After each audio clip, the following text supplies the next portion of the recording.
नमस्ते दोस्तों। Cancer talks के इस चौथे एपिसोड में आपका स्वागत है।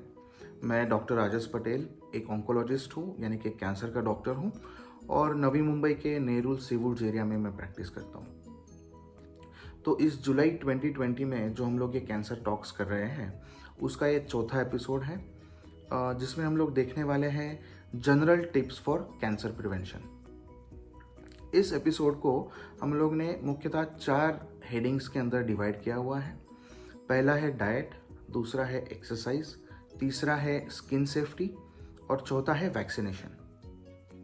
तो आइए सबसे पहले डाइट के बारे में देखते हैं। डाइट अपने लाइफस्टाइल का एक इतना इम्पोर्टेंट पार्ट है और कई सारे लोग इसके बारे में बहुत कंफ्यूज्ड होते हैं। बहुत सारे पेशेंट्स हमारे पास आते हैं जो हमें पूछते हैं कि डॉक्टर साहब हमें क्या खाना चाहिए, क्या नहीं खाना चाहिए, क्या अवॉइड करना चाहिए।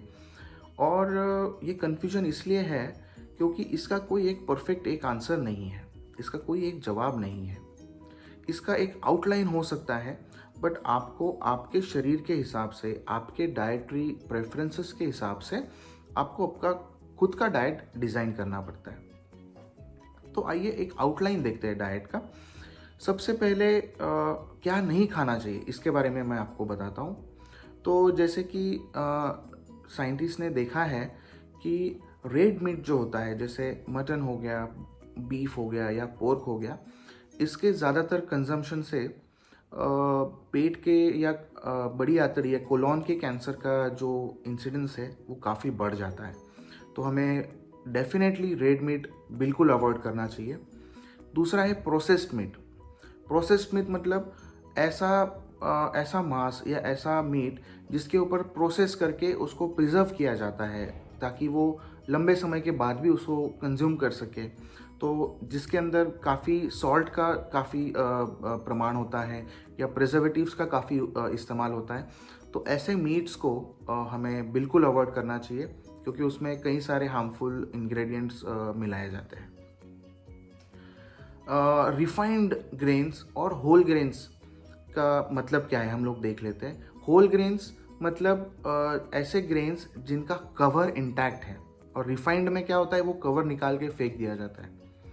तो हमें होल ग्रेन्स का कंजम्पशन ज़्यादा करना चाहिए, होल ग्रेन्स का इस्तेमाल हमारे डाइट में ज़्यादा होना चाहिए दैन रिफाइंड ग्रेन्स, क्योंकि जो होल ग्रेन्स होते हैं उनके कवर में फाइबर होता है जो हमारे डाइजेशन के लिए बहुत इंपॉर्टेंट है, और जो उसके अंदर की सीड होती है उसका तो न्यूट्रिशियस वैल्यू कहीं ख़राब नहीं होता है।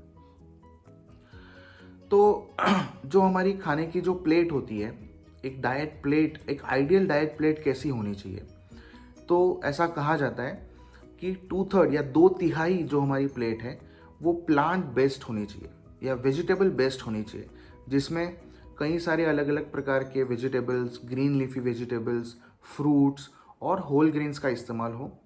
और जो लोग नॉनवेज खाते हैं उनके लिए जो बाकी बचा 1/3 है उसमें आप एनिमल बेस्ड प्रोटीन का इस्तेमाल कर सकते हैं, जैसे चिकन हो गया, फिश हो गया या एग्स हो गए। तो इनका इस्तेमाल आप कर सकते हैं। बट 2/3 शुड बी वेजिटेबल या plant based and 1/3 should be animal based. और ऑब्वियसली अल्कोहल और स्मोकिंग ये भी हमारे डाइट के एक इम्पॉर्टेंट पार्ट है जिन्हें हमें बिल्कुल बिल्कुल अवॉइड करना है। तो ये हो गया डाइट के बारे में। आई होप डाइट के बारे में आपके मन में जो भी थोड़े बहुत सवाल है उनका मैं जवाब दे पाया हूँ इनमें। दूसरा जो मेन इम्पॉर्टेंट पॉइंट है वो है एक्सरसाइज। तो एक्सरसाइज करना क्यों ज़रूरी है वो पहले देखते हैं। एक्सरसाइज करने से क्या होता है, तो हमारा जो वज़न है या वेट है वो एक हेल्दी रेंज में हम लोग उसको मेंटेन रख सकते हैं। अब हेल्दी वेट क्या है या कितना होना चाहिए, इसका एक सिंपल सा फॉर्मूला मैं आपको आज बताऊंगा कि जो आपकी हाइट है, जितनी आपकी हाइट है उसको अगर आप सेंटीमीटर में आप नापोगे तो उसमें से 100 माइनस करने हैं। मतलब आपकी हाइट अगर 165 सेंटीमीटर है उसमें से 100 निकाल दो, यानी कि 65। तो 65 किलोग्राम ये आपका हेल्दी वेट है। एक रफ आइडिया है, it is not a perfect formula, but एक रफ आइडिया है सबको देखने के लिए कि क्या हम लोग हेल्दी वेट रेंज में हैं या नहीं है, या हम लोग अंडर वेट है या हम लोग ओवर वेट है। तो इसके लिए एक सिंपल सा फॉर्मूला जिसे हम लोग ब्रोकाज इंडेक्स कहते हैं कि आपकी हाइट इन सेंटीमीटर -100 ये आपका एक हेल्दी वेट रेंज आपको देती है। तो एक्सरसाइज करने से आप आपका वेट जो है वो एक हेल्दी रेंज में आप मेंटेन कर पाओगे। दूसरा जो फ़ायदा है एक्सरसाइज से उस वो ये है कि आपके शरीर में जितने भी हार्मोन सीक्रेट होते हैं उनका एक रेगुलेशन हो जाता है, वो रेगुलेट हो जाते हैं।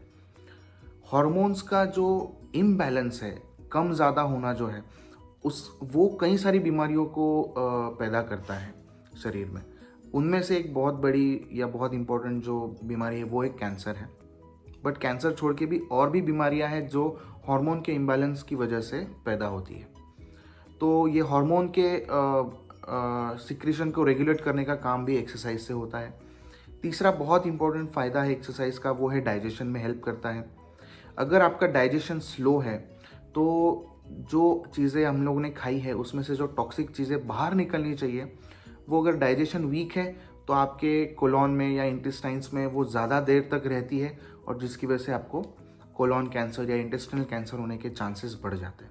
इसके लिए एक्सरसाइज करना बहुत ज़रूरी है।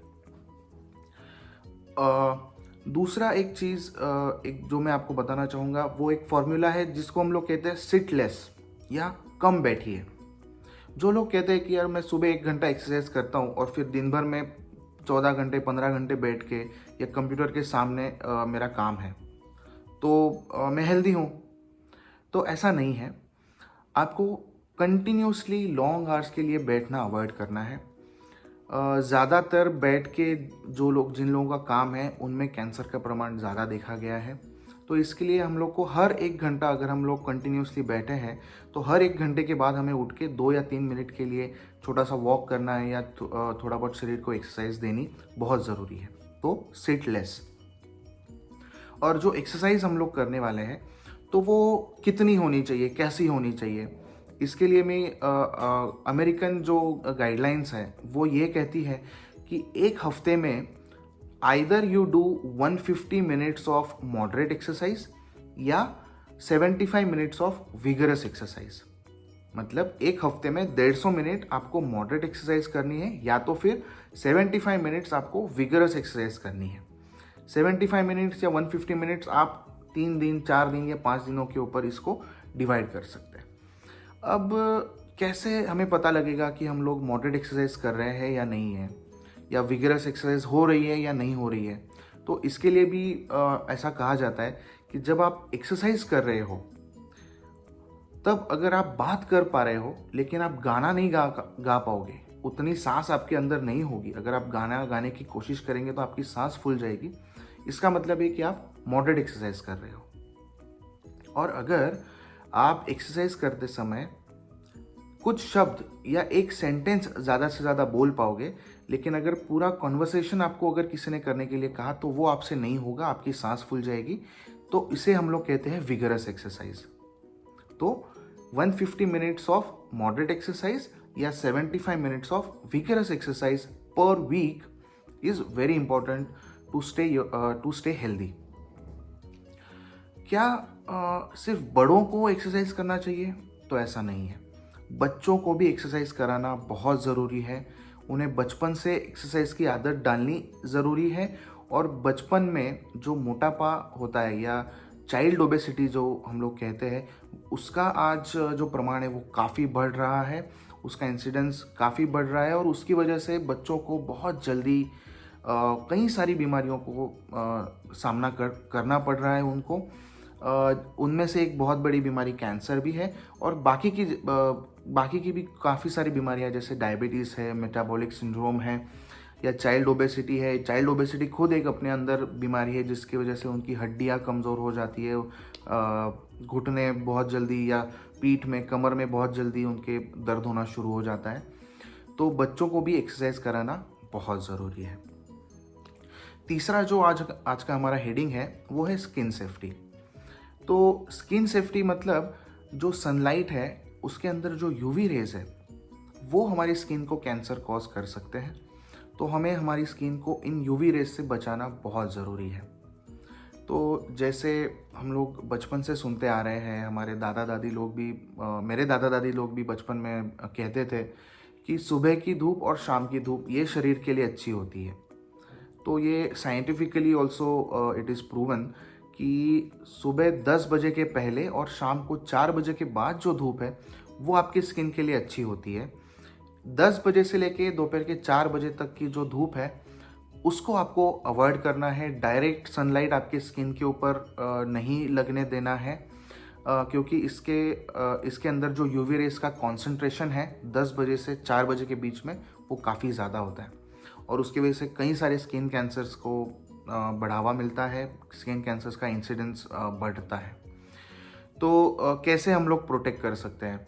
तो अवॉइड करना है हमें 10 बजे से लेके 4 बजे के बीच में धूप में जाना।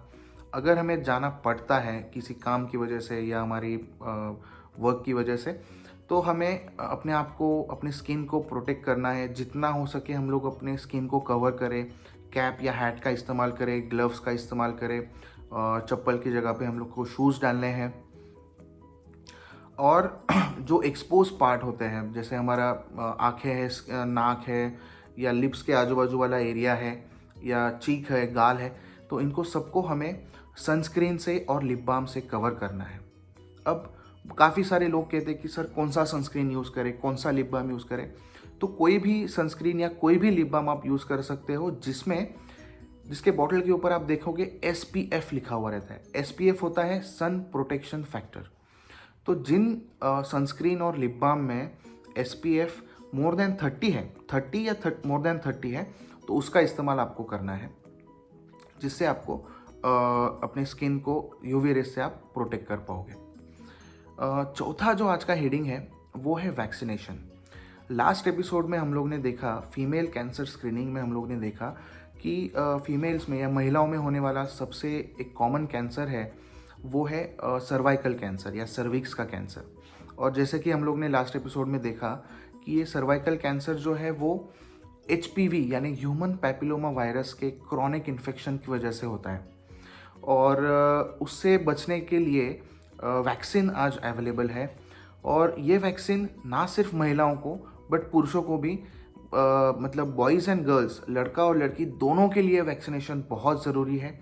इस वैक्सीनेशन को उम्र के 9 साल के बाद से लेके उम्र के 26 साल तक कभी भी हम लोग दे सकते हैं। बट इसको देने का सबसे बेस्ट जो टाइम है वो है उम्र का 11 या 12 साल। 11 या 12 साल के लड़का और लड़की दोनों को HPV वैक्सीनेशन देना बहुत ज़रूरी है। इससे महिलाओं में आगे चल के cervical cancer, vaginal cancer, vulval cancer, इन सब कैंसर से प्रोटेक्शन मिलता है। और पुरुषों में पिनाइल कैंसर और थ्रोट कैंसर भी काफ़ी सारा HPV की वजह से पाया जाता है, तो थ्रोट कैंसर से भी इससे प्रोटेक्शन हमें मिल सकता है। और एक कॉमन वायरस जो है जिसे हम लोग, बहुत कॉमन वो वायरस है जिसे हम लोग कहते हैं हिपेटाइटिस। अब हिपेटाइटिस के जो वायरसेस है A, B, C, D और E, ऐसे 5 प्रकार के उसके वायरसेस होते हैं। उसमें से A और E जो है ये यूजुअली बाहर का गंदा पानी या गंदा खाना खाने की वजह से इसका इन्फेक्शन हमें हो सकता है और इसकी वजह से जॉन्डिस बहुत कॉमन है। लेकिन B और C जो है, ये 2 वायरसेस जो है ये खाने से नहीं फैलते हैं। ये फैलते हैं जैसे HIV वायरस जैसे फैलता है उसी तरह से, जैसे कि ब्लड प्रोडक्ट से या नीडल्स शेयर करने से या अनप्रोटेक्टेड सेक्स करने से ये वायरसेस फैलते हैं। और इनकी वजह से लीवर कैंसर होने के बहुत चांसेस बढ़ जाते हैं आगे चल के। और हेपेटाइटिस C जो वायरस है उससे और एक ब्लड कैंसर जिसको हम लोग लिम्फोमा कहते हैं, it is a type of blood cancer, वो लिम्फोमा होने के भी चांसेस बढ़ जाते हैं। तो आज हेपेटाइटिस A और हेपेटाइटिस B दोनों के खिलाफ वैक्सीनेशन अवेलेबल है, तो जिसका हमें ज़रूर इस्तेमाल करना चाहिए। तो दोस्तों, आज के एपिसोड में हम लोग ने देखा डाइट के बारे में, एक्सरसाइज के बारे में, स्किन सेफ्टी या स्किन प्रोटेक्शन के बारे में और वैक्सीनेशन के बारे में। तो I hope these are the general tips for cancer prevention जो आपको सबको अच्छे लगे हो। और मैं एक बार फिर से मेरी इंट्रोडक्शन दे देता हूँ। मैं डॉक्टर राजस पटेल हूँ, एक ऑन्कोलॉजिस्ट यानी कि कैंसर का डॉक्टर हूँ। और RH clinic, a specialised centre for oncology and rheumatology नाम का हमारा जो क्लिनिक है, जो कि नवी मुंबई के नेरुल सीवुड्स में है, जहाँ पे मैं प्रैक्टिस करता हूँ। हमारे क्लिनिक का फ़ोन नंबर है 8928975773, जिस पे आप हमें फ़ोन करके हमारे साथ अपॉइंटमेंट बुक कर सकते हैं, या आपके मन में अगर कोई शंका है, कोई सवाल है, वो हमें पूछ सकते हैं। हमारी वेबसाइट भी है जिस पे आप जाके कैंसर्स के बारे में और भी जानकारी आपको वहाँ पे मिलेगी। हमारी वेबसाइट है www.rhoncoclinic.com, जिसके ऊपर आप ज़रूर विज़िट कीजिए। आपको कैंसर्स के बारे में और वहाँ पे इंफॉर्मेशन मिल सकती है, जहाँ से आप हमें कांटेक्ट भी कर सकते हैं, मैसेज भी कर सकते हैं, ईमेल भी भेज सकते हैं। और जितनी हो सके हम पूरी कोशिश करेंगे आपको मदद करने की, आपके सवालों के जवाब देने की। Thank you.